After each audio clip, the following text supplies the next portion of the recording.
Let's now take a step back and see where we stand. Everything we've looked at until now, the unexpected, incongruities, process needs, and industry change, all require a fairly deep knowledge of the area in which we're looking. What that means is that you should focus your search on an industry you're in, hobbies you're passionate about, or subjects you know about. While it's not impossible to find opportunities for innovation in areas you know little about, it's more likely that you'll expend significant time and money on an opportunity that doesn't really exist. But even if you don't have deep knowledge inside a particular industry or subject matter, you can still find opportunities to innovate outside your immediate experience. The last three sources of innovation we'll be talking about all have this property.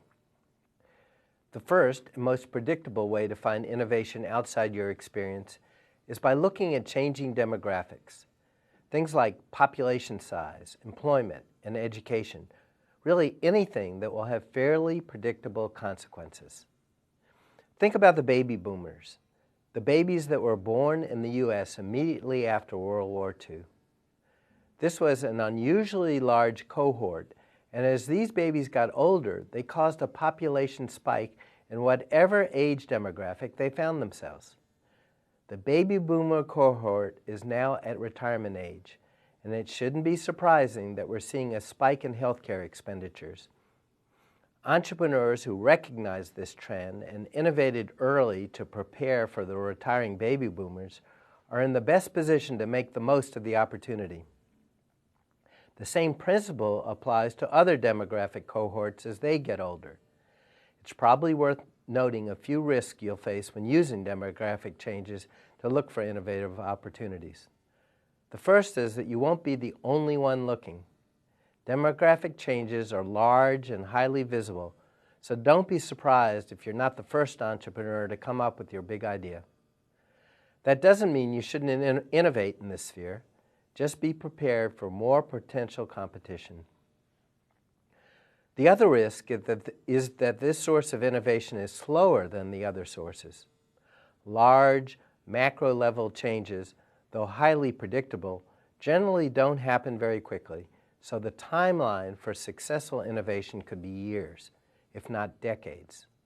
That doesn't mean you shouldn't look here for innovative opportunities, as anyone providing health care to the baby boomers can attest, but you should recognize that it might take longer than some of our other sources.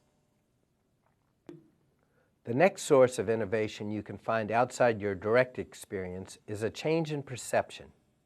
What people like and don't like changes, sometimes dramatically. Think about the video game industry.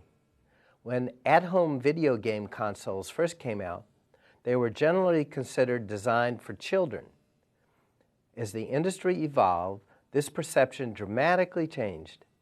How many of you play some form of video game, whether it's Madden's football or Words with Friends?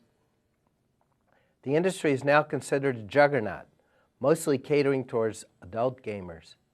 The perception that video games are an acceptable form of adult entertainment fundamentally changed what was possible in this sphere and led to enormous entrepreneurial opportunities. Entrepreneurs constantly gauge perceptions, watching for a persistent shift in attitudes. A big risk when identifying opportunities based on changing perceptions is that you might identify a fad instead of a persistent trend. Too often the next big thing turns out to be extremely short-lived. To give you an idea how difficult it can be to differentiate between the two, in his book, Drucker called the video game industry a fad. This was correct when the book was written, but changing perceptions turned the fad into a huge opportunity. Hopefully, at this point, it's clear that innovation is very different than invention. Coming up with your big idea, in all likelihood, will not involve a momentary flash of brilliance. It's just a matter of looking in the right places and having an entrepreneurial mindset. As Helen Hansen, the best-selling mystery writer, once said, inspiration is the windfall from hard work and focus. muses are too unreliable to keep on the payroll. With that in mind, we still acknowledge that some innovative breakthroughs do come through that flash of brilliance, which we call new knowledge. What's different from the other sources of innovation, and the reason I've waited so long to mention this source of innovation, is that this is easily the riskiest source of all. The time frame for new knowledge to become incorporated into the market is generally measured in decades. Hoping to innovate with new knowledge will take much longer than you think. It's going to take much more money than you think, and you're going to be facing much stronger competition. Generally, new knowledge is created during a period where everyone is excited about the prospects of a solution. Think about the push to develop new energy sources today. The problem is a lot of people are working on the problem, but there are only a few winners.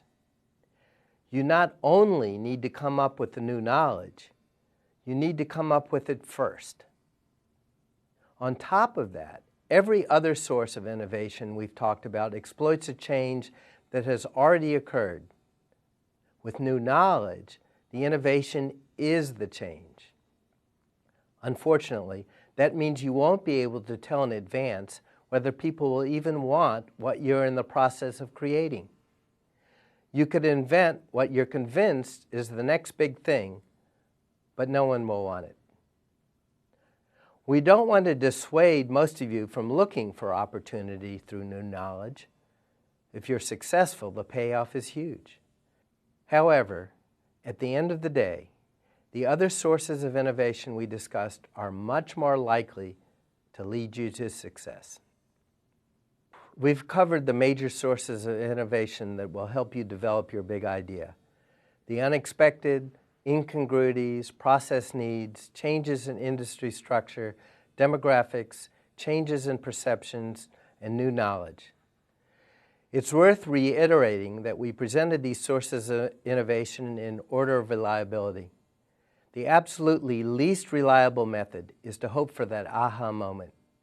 You might as well go to Las Vegas and bet on black. Instead, you're much more likely to find your big idea from your life in your regular, normal experience. It's probably staring you right in the face. You just need to look for it and embrace your entrepreneurial mindset. With the principles from this lecture in mind, I urge you to get started with your big idea.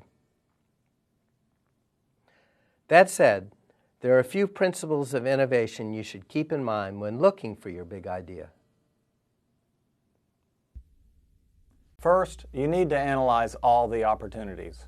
Look through all 7 sources of innovation and try to find ideas that span the sources. For instance, the video game industry relied not just on a change in perception, but also on a demographic shift as young video gamers became older video gamers. Second, get out and listen to your customers and suppliers.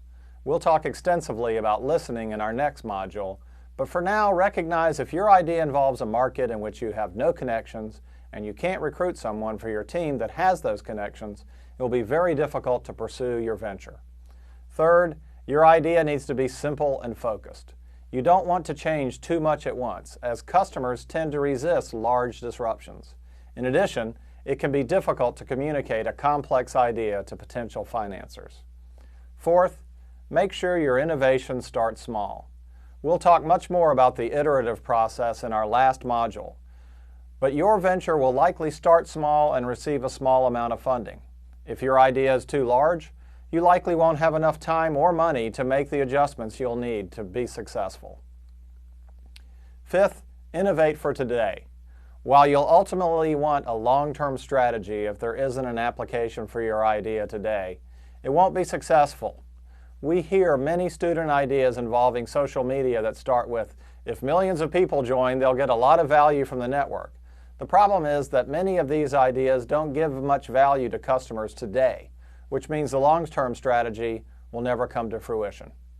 Finally, make sure your idea can be strategically implemented. We'll talk much more about a strategy in a future module, but for now, make sure you can visualize a market segment in which your idea could lead the pack.